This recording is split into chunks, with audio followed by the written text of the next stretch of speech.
ಜಟಕಾ ಬಂಡಿ. ಬಾಬುರಾವ್, ಚಂದ್ರಮ್ಮ ಇವರೇ ಬಂದಿರೋದು ಕಂಪ್ಲೇಂಟ್ ತಗೊಂಡು.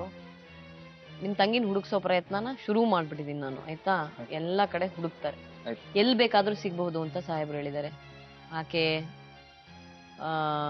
ಯಾವ್ದಾದ್ರು ಕೆಲ್ಸಕ್ಕೆ, ಅಂದ್ರೆ ಯಾರಾದ್ರೂ ಕರ್ಕೊಂಡು ಹೋಗಿ ಯಾರ ಮನೇಲಾದ್ರೂ ಕೆಲ್ಸಕ್ಕೆ ಬಿಟ್ಬಿಟ್ಟಿರ್ಬೋದು, ಮನೆಯಲ್ಲೋ ಅಥವಾ ಫ್ಯಾಕ್ಟ್ರಿಲೋ ಆಗ್ಬೋದಾ, ಎಲ್ ಬೇಕಾದ್ರೂ ಕೆಲ್ಸಕ್ಕೆ ತಗೊಂಡ್ ಹೋಗಿ ಬಿಟ್ಬಿಟ್ಟಿರ್ಬೋದು. ಒಂಥರ ಜೀತ ತರ ಕೂಲಿ ಸಿಗತ್ತೆ, ಊಟ ಸಿಗತ್ತೆ, ಅಲ್ಲಿ ಸಿಕ್ಕಾಕೊಂಡಿರ್ಬೋದು. ಇಲ್ದೇ ಇದ್ರೆ ಆಕೆ ತೀರು ಹೋಗಿರ್ಬಹುದು, ಅದು ನಮಗ್ ಗೊತ್ತಿಲ್ಲ. ಅದೊಂದು. ಮೂರನೇ ಸಾಧ್ಯತೆ, ಯಾವ್ದಾದ್ರೂ ವೇಶ್ಯಾವಾಟಿಕೆ ಜಾಲದಲ್ಲಿ ಸಿಕ್ಕಾಕೊಂಡಿರ್ಬಹುದು.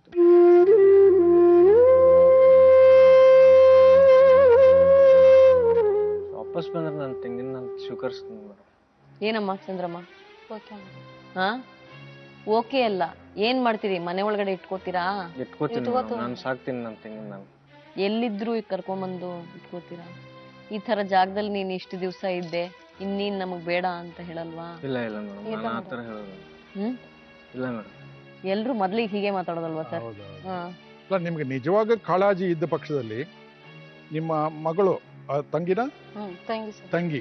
ಮನೆ ಯಾಕೆ ಬಿಟ್ಲು ಅನ್ನೋದನ್ನ ನೀವು ಸ್ವಲ್ಪ ವಿವರಣೆ ಕೊಡಬೇಕು. ಇಂಥ ಕಡೆ ಇರ್ಬೋದು ಅಂತ ನಾವು ನಿಮಗೆ ಒಂದು ಡೈರೆಕ್ಷನ್ ಕೊಡ್ಬೋದು. ಇಂಥ ಕಡೆಯಲ್ಲಿ ಹುಡುಕ್ಬಹುದು. ವರದಕ್ಷಿಣೆ ಕಿರುಕುಳ ಅಂತ ಗಂಡನ ಮನೆಯಿಂದ ವಾಪಸ್ ಬಂದಿದ್ದಾಳೆ. ಸ್ವಲ್ಪ ದಿವಸ ಅಕ್ಕನ ಮನೇಲಿ ಇರೋಣ ಅಂತ ಹೋದ್ರೆ ಅಲ್ಲಿ ಭಾವನ ಕಾಟ. ಈಗ ಭಾವ ಇಸ್ ನೋ ಮೋರ್, ತೀರ್ ಹೋಗಿದ್ದಾರೆ. ಅವರು ಕುಡಿದು ಸ್ವಲ್ಪ ಆಕೆ ಹತ್ರ ಕೆಟ್ಟದಾಗ ವರ್ತನೆ ಮಾಡಿದ್ದಾರೆ ಅಂತ ಕಾಣುತ್ತೆ.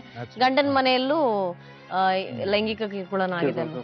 ಎರಡು ಕಡೆ ಆಗಿರೋದ್ರಿಂದ ಬಿಟ್ಟು ಹೋಗಿರ್ತಾಳೆ ಮನೆ. ಅದು ಆಕೆ ಮದುವೆ ಆಗಿರೋದ್ರಿಂದ, ಮನೆಯಲ್ಲಿ ಸಂಸಾರ ಮಾಡಿರೋದ್ರಿಂದ ವೇಶ್ಯಾವಾಟಿಕೆಗೆ ಹೋಗೋದು ಕಮ್ಮಿ, ಸಾಧ್ಯತೆಗಳು ಕಮ್ಮಿ. ಎಲ್ಲಾದ್ರೂ ಕೆಲಸಕ್ಕೆ ಸೇರ್ಕೊಂಡು ಕೆಲಸ ಮಾಡ್ತಾ ಇರೋ ಒಂದು ಸಾಧ್ಯತೆ ಜಾಸ್ತಿ. ಇದು ಅಷ್ಟು ದೂರ ನಾ ಹೇಳಿದ್ನಲ್ಲ, ಬಾಂಬೆ, ಡೆನ್ನು, ಕೋಟಿಗಳಿಗೆ ಹೋಗುವಂತದ್ದು ಎಲ್ಲ ಸಾಧ್ಯ ಇಲ್ಲ. ಮದುವೆ ಆಗಿದ್ರೆ ಸಾಧ್ಯತೆಗಳು ಕಡಿಮೆ. ಸಾಧ್ಯ ಇರೋದಿಲ್ಲ, ಅವ್ರಿಗೂ ಮನಸ್ಸಿರೋದಿಲ್ಲ ಹೋಗ್ಲಿಕ್ಕೆ ಮನಸ್ಸಿರೋದಿಲ್ಲ. ಬಟ್ ಅವ್ರಿಗೆ ಗೊತ್ತಿಲ್ಲದೆ ಕರ್ಕೊಂಡು ಹೋಗಿರೋ ಸಾಧ್ಯತೆಗಳು ಸಾಧ್ಯ. ಮರಳು ಮಾಡಿ ನೀವು ಯಾರಾದ್ರೂ ಹಂಟಿ ಹೆಂಗು ನಿಸ್ಸಹಾಯಕಗಳಾಗಿ ಅಸಹಾಯಕಗಳಾಗಿ ಇದ್ರೆ ಆಯ್ತು, ನಿನಗೆ ಏನಾದ್ರು ಒಂದು ಕೆಲಸ ಕೊಡಿಸ್ತೀವಿ, ಇಲ್ಲಾಂದ್ರೆ ಸಹಾಯ ಮಾಡ್ತೀವಿ, ನಮ್ಮ ಜೊತೆಲಿ ಬನ್ನಿ, ಎಲ್ಲಿ ಹೋಗ್ತೀರಿ ನೀವು ಏನು ಅಂತ ಕೇಳಿದಾಗ, ಇಲ್ಲ ನನಗೆ ಯಾರು ಇಲ್ಲ, ಏನೂ ಇಲ್ಲ, ನಾನು ಎಲ್ಲರೂ ಕೆಲಸ ಮಾಡ್ಲಿಕ್ಕೆ ತಯಾರಂತ ಹೇಳಿದಾಗ ಅವ್ರನ್ನ ಮರಳು ಮಾಡಿ ಕರ್ಕೊಂಡು ಹೋಗ್ಬಿಟ್ಟು ಆ ಜಾಗದಲ್ಲಿ ಬಿಟ್ಟಿರಬಹುದು. ಬಾಬುರಾವ್, ನನ್ನ ಪ್ರಶ್ನೆ ಇಷ್ಟೇ. ನಾವು ಸಿಕ್ಕಾಪಟ್ಟೆ ಕಷ್ಟಪಟ್ಟು ಹುಡುಕ್ತಿವಿ, ಎಲ್ಲಿದ್ರು ಕರ್ಕೊಂಡ್ ಬಂದ್ ಕೊಡ್ತೀವಿ. ಈಗ ಇಲ್ಲಿದ್ರೆ ಪರವಾಗಿಲ್ಲ ಸೇರಿಸ್ಕೋತೀವಿ, ಅಲ್ಲಿದ್ರೆ ಬೇಡ ಅಂತ ಹೇಳ್ತೀರಾ? ನನ್ನ ಪ್ರಶ್ನೆ ಅದು. ನನ್ನ ತಂಗಿ ಸಿಕ್ಕಿದ್ರೆ ಅಷ್ಟೇ ಸಾಕು. ಸುಮ್ನೆ ನಮ್ಮ ಹೆಸರು ಕೇಳತ್ತೆ, ಊರಲ್ಲಿ ನಿನ್ ಮನೇಲಿ ಇಟ್ಕೊಳಕ್ಕಾಗಲ್ಲ, ಎಲ್ಲಾರ್ಗು ಗೊತ್ತಾಗತ್ತೆ. ಊರಲ್ಲಿ ಮತ್ತೆ ಸಂಬಂಧಿಕರಲ್ಲಿ ನಮ್ಮನ್ನ ಸೇರಿಸ್ಕೊಳ್ಳಲ್ಲ. ತರ ಏನೂ ಆಗಲ್ಲ ಮೇಡಮ್, ನಾನು ನನ್ನ ತಂಗಿನ ಸಾಕ್ತೀನಿ ಮೇಡಮ್. ನಂಗೆ ಯಾವ ತರ ಸಿಕ್ಕಿದ್ರು ಪರವಾಗಿಲ್ಲ, ನನ್ನ ಹೊಟ್ಟೆಲ್ ಮೇಲೆ ನಂಗೆ ತಂಗಿ ಬೇಕು ಮೇಡಮ್ ಅಷ್ಟೇ. ಯಾವ ಪರಿಸ್ಥಿತಿಲಿ ಸಿಕ್ಕರೂ ಪರವಾಗಿಲ್ಲ. ಆ ಭರವಸೆ ನೀವು ನಂಗೆ ಕೊಟ್ರೆ ನಾನು ಹುಡುಕ್ಸೋದು. ಇಲ್ಲಾಂದ್ರೆ ಸರ್ ಏನಾಗುತ್ತೆ, ನೀವ್ ಹೇಳಿದ ಹಾಗೆ ರೆಸ್ಕ್ಯೂ ಮಾಡಿದ್ಮೇಲೆ ಬಿಕಾಸ್ ಅವ್ ಮನೆಯವ್ರಿಗೂ ಅವ್ರು ಬೇಡವಾಗ್ಬಿಟ್ರೆ ನಾವ್ ಎಲ್ಲಿ ಕರ್ಕೊಂಡು ಹೋಗ್ಬಿಡೋಣ ಅಲ್ವಾ? ಅಂದ್ರೆ sometimes status quo, maintaining status quo ಅಂತಾರಲ್ಲ, ಹಾಗೆ ಇರೋದನ್ನ ಬಿಟ್ಬಿಟ್ರೆ ಅವ್ರಿಗೂ ಒಂದು ಯಾವ್ದೋ ಒಂದು ಶಾಂತಿ ಇಲ್ಲಿ ಬದುಕ್ತಾ ಇರ್ತಾರೆ. ಇವರು ಸರಿ ಕಳೆದು ಹೋಗಿದ್ದಾರೆ ಅಂತ ಬದುಕ್ತಾ ಇರ್ತಾರೆ.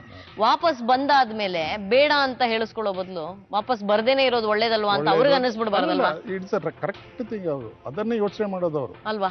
ನಾ ಹೋಗಿ ಅಲ್ಲಿ ಎಲ್ಲಾರ ಕಡೆಯಲ್ಲೂ ನನ್ ಪಾಡಿಗೆ ನಾನಿದ್ದೆ, ಸುಮ್ನೆ ಯಾಕೆ ಹ್ಯೂಮಿಲಿಯೇಟ್ ಆಗೋದ್ರಿಂದ ಅದಕ್ಕೆ ಬದಲು ಇಲ್ಲಿ ಹೆಂಗೋ ಬದುಕ್ತಾ ಇದ್ದೀನಿ, ಹಿಂಗೆ ಬದುಕ್ಬಿಡ್ತೀನಿ.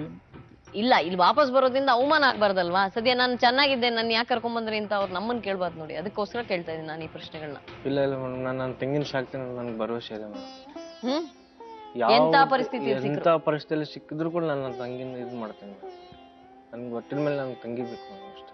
ಏನಮ್ಮ ಚಂದ್ರಮ್ಮ, ಹೆಣ್ಮಕ್ಳು ನೀವು, ಅವ್ರು ಬೈತಾರೆ, ಇವ್ರು ಬೈತಾರೆ, ಇವ್ರು ಸೇರಿಸ್ಕೊಳಲ್ಲ, ದೊಡ್ಡಪ್ಪ ಬೈತಾರೆ, ದೊಡ್ಡಮ್ಮ ಬೈತಾರೆ, ಆ ತರ ಏನಿಲ್ಲ. ಧನ್ಯವಾದಗಳು ಸರ್. ಇಷ್ಟೊತ್ತು ಬಹಳ ವಿವರವಾಗಿ, ಮುಕ್ತವಾಗಿ ಅನೇಕ ವಿಚಾರಗಳನ್ನ ತಿಳಿಸ್ಕೊಟ್ಟಿದ್ದೀರಿ. ಇದರಿಂದ ಬಾಬುರಾವ್ ಮತ್ತು ಚಂದ್ರಮಂಗಂತೂ ಸಹಾಯ ಆಗುತ್ತೆ. ಅದೆಷ್ಟು ಜನ ಯಾರ್ಯಾರನ್ನ ಕಳ್ಕೊಂಡಿದ್ದಾರೋ ಅವರೆಲ್ಲರಿಗೂ ಒಂದು ರೀತಿಯ ಸುಳಿವು, ಒಂದು ರೀತಿಯ ಸಾಂತ್ವನವೂ ಸಿಕ್ಕಿರುತ್ತೆ ಅಂತ ನನಗನ್ಸುತ್ತೆ.